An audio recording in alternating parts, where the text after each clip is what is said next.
నమస్తే రమ్య గారు. నమస్తే జయ. అంటే ఉపవాసం ఉండటం, మనం ఏకాదశికి ఉంటూ ఉంటాము, అట్ల తద్ది ఇట్లా కొన్ని ప్రత్యేకమైన రోజుల్లో ఉపవాసం ఉంటాం. అది ఆధ్యాత్మికంగానూ మంచిది, ఆరోగ్యపరంగానూ మంచిది అంటుంటారు కదా. మీరు ఎక్కువగా నేను మీ నోటే వింటూ ఉంటాను, ఈరోజు ఉపవాసం చేయ, ఈరోజు ఫాస్టింగ్ తినలేదు, నిన్న ఏకాదశి అట్లా చెప్తూ ఉంటారు కదా. మీకు ఎట్లా అనిపిస్తుందండి? ఆరోగ్యపరంగా చాలా హ్యాపీగా, అంటే లైట్గా ఉన్నట్టు అనిపిస్తుందా? ఒళ్ళు తేలిగ్గా ఉంటుంది నెక్స్ట్ డే. మనకి మన కల్చర్లోనే అది ఉంది జయ. ఆరోగ్యానికి అవసరం. ఇప్పుడు మనం మామూలుగా ఏం తింటాం, మన వైపు మన ప్రాంతాల్లో అన్నం తింటాం. అవును. దాంట్లోకి ఓ పప్పు, ఓ కూర, ఓ పచ్చడి, ఓ పులుసు, పెరుగు, పెరుగులోకి మామిడి పళ్ళు, అరటిపండు, ఇంకో పండు.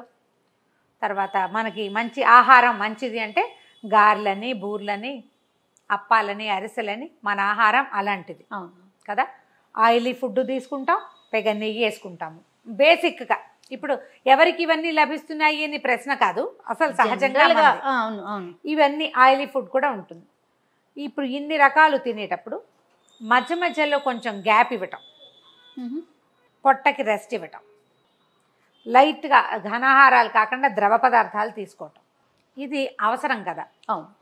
హెవీ లోడ్ ఇచ్చి తర్వాత 2 రోజులు గ్యాప్ ఇస్తే పొట్ట దాన్ని అరగదీస్తుంది, శరీరం దానివల్ల వచ్చిన శక్తిని వాడుకుంటుంది, మనం మళ్ళీ తిని మళ్ళీ శక్తిని పుంజుకుంటాం అంతే. ఇది ఒక సిస్టమేటిక్గా నడిచే వ్యవహారం. మనకి తిండాలు ఎలా ఉన్నాయో ఉపవాసాలు అలా ఉన్నాయి మన సిస్టంలో. కార్తీక సోమవారాలు 4, 2 ఏకాదశులు, కార్తీక పౌర్ణమి, కార్తీక అమావాస్య, ఎన్నైనాయి అవో 4, ఇవో 2, 8 రోజుల పాటు మనం ఖచ్చితంగా ఉపవాసం ఉండాలి. ఇలాగే మనం ప్రతి నెల కూడా చేయొచ్చు. అందుకని మనకేం చేశారు, ప్రతి నెల చేయలేని వాళ్ళకి కూడా కార్తీకంలో ఈ సిస్టమ్ పెట్టారు. కార్తీక నక్తాలు పగలల్లో ఉపవాసం ఉండి చీకటి పడ్డాక చంద్రుడిని చూసి సుఖం చూశాక భోజనం చేయటం. అలాగే మనకు బోలెడని నోములు, వ్రతాలు, పూజలు ఎన్నో రకాలు ఉన్నాయి. వీటన్నిట్లలో కూడా పొద్దున్న పూజ చేసుకోవాలంటే బ్రేక్ఫాస్ట్ తినకుండా పూజ చేసుకోవాలి, ఎంగిలి పడకూడదు. అన్నానికి భిన్నం ఏదైనా కొంచెం పలహారం చేయొచ్చు. ఉండలేని వాళ్ళు, గర్భవతులు, పిల్లలకు పాలిచ్చే తల్లులు, ఓపిక తక్కువ వాళ్ళు, షుగర్ ప్రాబ్లం ఉన్న వాళ్ళు, మెడిసిన్స్ తీసుకునేవారు, మందులు కొంచెం ఓకే ఇప్పటిదాకా ఉండి మధ్యాహ్నం భోజనం చేస్తాం. శుక్రవారాలు రాత్రి ఉపవాసం, శుక్రవార పూజలు చేసుకుంటామా, రాత్రి ఉపవాసం. ఇవన్నీ కూడా ఏంటంటే మధ్యాహ్నం మనం గారెలు బూరెలు వేసుకుని అప్పాలు పప్పలన్నీ తినేస్తాం, రాత్రికి మానే దీన్ని అరగదీస్తుంది శరీరం, ఆ శక్తిని వాడుకుంటుంది. ఇలా మన సిస్టంలోనే ఇమిడ్చి పెట్టారు. ఓకే. ఇప్పుడు ప్రత్యేకమైన రోజులు కాకుండా రమ్మగారు, వారంలో కూడా ఒక రోజు, ఈ రోజు నేను ఫాస్టింగ్ ఉంటాను, గురువారం నేను ఉంటాను, శనివారం నేను ఉంటాను, లేదా శుక్రవారం నేను ఉంటాను, అట్లా కూడా మనం అనుకుని ఆ రోజు చేస్తున్నాం ఆల్రెడీ. మనం అట్లానే ఉంటాం కదా. నేను శనివారాలు ఉంటాను, శనివారం నువ్వు కూడా ఉంటావు, శనివారం గురువారం అట్లా పెట్టుకుంటాం. ఇప్పుడు మొత్తం అన్ని వారాలు ఉపవాసం కాకుండా వారంలో 1 రోజు 2 రోజులు ఫాస్టింగ్ చేసుకోవచ్చు మనం. మీ ఉద్దేశంలో కాదు రమ్మగారు, ఇప్పుడు మధ్యాహ్నం తినేసి నైట్ ఏదన్నా టిఫిన్ చేసి ఉండటం, లేకపోతే అసలు ఏమీ తినకుండా ఉండటం, పూర్తిగా రోజంతా కూడా ఏమీ తీసుకోకుండా ఉండటం, వీటిల్లో ఏది ఆరోగ్యానికి మంచిదని మీరు అనుకుంటారు? ఏదైనా లైట్గా తిని మిగిలిన పొద్దు తినకుండా ఉండటం మంచిది అనిపిస్తుంది. అంటే మార్నింగ్ ఏదైనా ఒక చిన్న అల్పాహారం తిని సాయంకాలం వాటర్ తోటి ఏదైనా ద్రవ పదార్థాలతోటి ఉండొచ్చు. మనకి కూడా అన్నం తినలేదనే ఫీలింగ్, భావన ఉండదు. ఇందులో నిర్జలోపవాసం అని ఒకటి ఉంది, జలం కూడా తీసుకోకుండా ఉండేవాళ్ళు. ఓకే. మంచినీళ్ళు కూడా తీసుకోరు, అక్కడ సిస్టమ్ అది. మనకి అల్పాహారం తీసుకుని ఉంటాం మనం.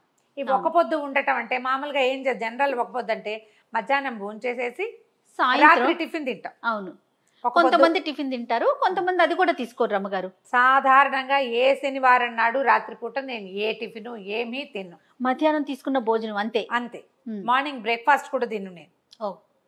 ఎప్పుడో ఒకసారి పీరియడ్స్లో కానీ లేకపోతే ఏదైనా ఒంట్లో అస్సలు బాగోలేదు, నాకు చాలా ఉన్నప్పుడు నలతగా ఉంటే ఒక పూట యాడ్ చేస్తా, ఒక పూట, లేకపోతే అది కూడా లేదు. ఓకే, నాకు బాగుంది అనిపిస్తుంది. ఆదివారం చాలా ఫ్రెష్గా నిద్రలేస్తాను నేను. ఈ ఉపవాసంతో పాటుగా మనం ఏంటి, ఆధ్యాత్మికత ఏమిటి, మనం ఏ దైవానికి సంబంధించి ఉపవాసం చేస్తున్నామో వారికి పూజ చేసుకోవటం అంతే. పూజ చేసుకోవడం, వారికి సంబంధించిన దేవాలయానికి వెళ్ళటం, ఇవి మన నియమాలు. ఓ పొద్దున్నానని అర్ధరాత్రి 12 అయ్యాక అన్నది సిద్ధాంతం చూసావా, అది శుద్ధ తప్పు. అది చేయకూడదు. సినిమాలో చూసి శనివారం అర్ధరాత్రి మీకు చికెన్ తినేయచ్చు అని మాత్రం భావించకండమ్మా. భారతీయుల రోజు అర్ధరాత్రితోటి మొదలవదు. సూర్యోదయం టు సూర్యోదయం. అవును. శనివారం పొద్దు నుంచి శనివారం మొదలైతే ఆదివారం పొద్దుటికే ఆదివారం మొదలవుతుంది. అంతే, అదే లెక్క తీసుకోవాలి. గంటలు చూసి ఉపవాసం చేస్తే అది ఉపవాసం అని అనిపించుకోవద్దు, అది తప్పు. ఓకే. మీరు సాటర్డే ఫాస్టింగ్ అంటే భగవంతుడికి కదా మీ పాయింట్. అంతే కదండి. వెంకటేశ్వర స్వామి ఆయన 12ంటికి ఆయనకు పడుకోవడానికి మేడ మీద నుంచి కొండ నుంచి కిందకి దిగి వస్తాడు కాబట్టి నువ్వు తినేస్తానని అనుకోవద్దు. ఓకే. మనకి సూర్యుడు నియమం. ఆరోగ్యపరంగా మీకు ఎలా అనిపిస్తుంది రమ్మగారు? లైట్గా ఉండటంతో పాటు శరీరం ఇంకేమన్నా బెనిఫిట్స్ ఉన్నట్లుగా మీకు, అంటే మనం సైంటిఫిక్గా చెప్పుకోలేకపోయినా సాధారణంగా అయితే ఎట్లా అనిపిస్తుంటుంది? ఏమో టాక్సిన్స్ రిలీజ్ అవుతాయి అనిపిస్తుంది జయ. మర్నాడు లైట్గా ఉంటుంది. లైట్గా ఉంది అంటే అర్థం బాగున్నామనే కదా. అంతేగా. ఒంటికి బరువు ఉండదు, తెల్లవారు హాయిగా నిద్రలేస్తాము. పొద్దున 10కి 9 నాకు అసలు ఆకలేదు జయ. మార్నింగ్ ఎప్పుడు నెక్స్ట్ డే ఇంకో ఆకలి మామూలుగా అసలు జనరల్ గా పొద్దుటి పూట ఆకలిగా ఉండదు నాకు. 11ంటి దాకా దేక్తూనే ఉంటాను, నేనేం తినకుండా ఉంటూ ఉంటాను. ఓహో.